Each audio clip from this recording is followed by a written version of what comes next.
Double engine सरकार कर रही है युवाओं के सपने साकार। पारदर्शिता और प्रोत्साहन से तरक्की के अवसर मिल रहे अपार। बिना खर्ची बिना पर्ची मिली 1,80,000 से अधिक युवाओं को सरकारी नौकरी। और तो और अग्निवीरों को भी सरकारी विभागों में मिल रहा आरक्षण और वरीयता।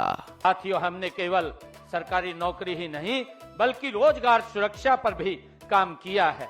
हमने कानून बनाकर हरियाणा कौशल रोजगार निगम के तहत कार्यरत युवाओं के भविष्य को भी सुरक्षित किया है। सीएम साहब का हम बहुत बहुत ही धन्यवाद करना चाहते हैं, जो उन्होंने अपना वादा पूरा किया और बिना खर्चे बिना पर्चे हमको रोजगार दिया। भाई वाह, अब तो हरियाणा वाकई में बदल गया है। ये है नया हरियाणा।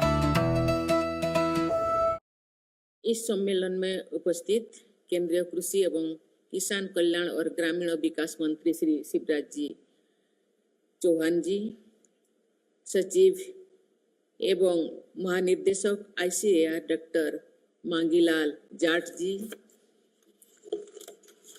पौधा किस्म और कृषक अधिकार संरक्षण प्राधिकरण के अध्यक्ष doctor Trilochan Mohapatra ji, trust of advancement of agriculture sciences के अध्यक्ष Shri RS Paroda ji, former secretary government of India miss Renu Swarup ji, founder and chair of connect for impact advisory group doctor Agnes Kalibata ji, participants from different countries assembled here, देवियों और स्वजन, सभी को नमस्कार।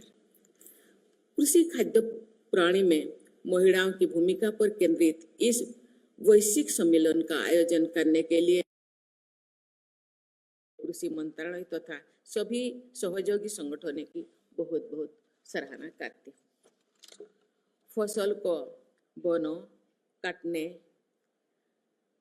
प्रसंस्करण करने और हाट बाजार में ले जाने जैसे सभी गतिविधियों में महिलाएं महत्वपूर्ण भूमिका निभाती हैं।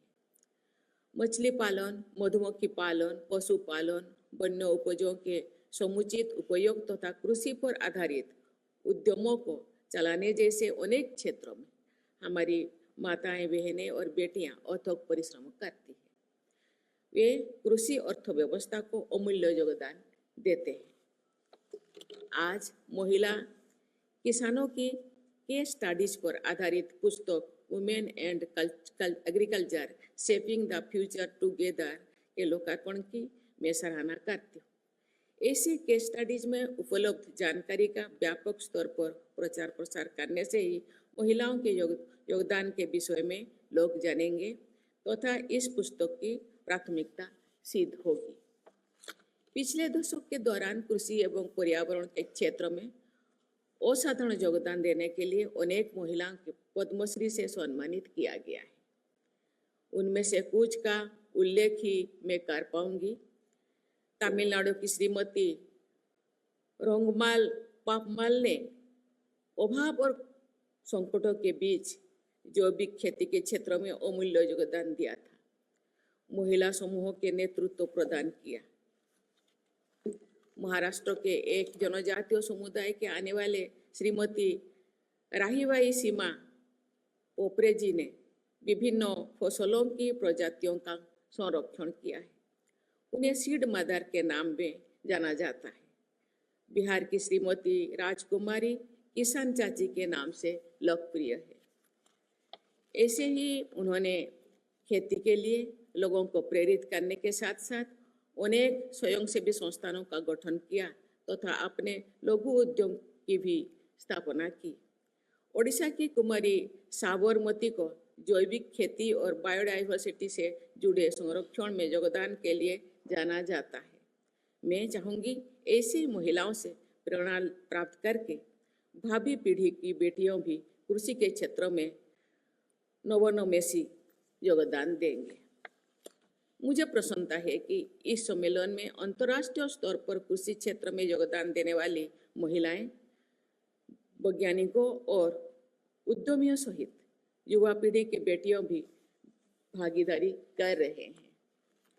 ये बहुत प्रसन्नता की बात है कि राज्य कृषि विश्वविद्यालय में अध्ययनरत कुल विद्यार्थियों में बेटियों की संख्या 50% से अधिक रहती है तथा अनेक विश्वविद्यालय में ये 60% से भी अधिक है।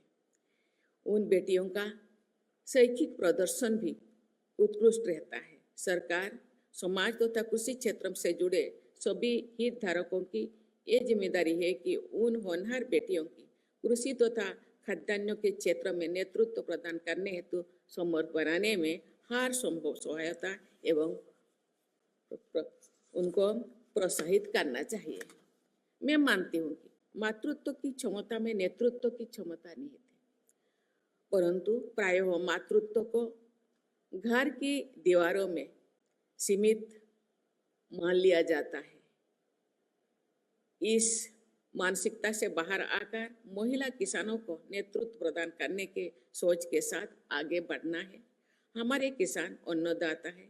मातृशक्ति स्वरूप हमारी महिला किसान बहनें और बेटियां अन्नपूर्णा है। Ladies and gentlemen, the United Nations has declared the year 2026 as the International Year of the Women Farmer.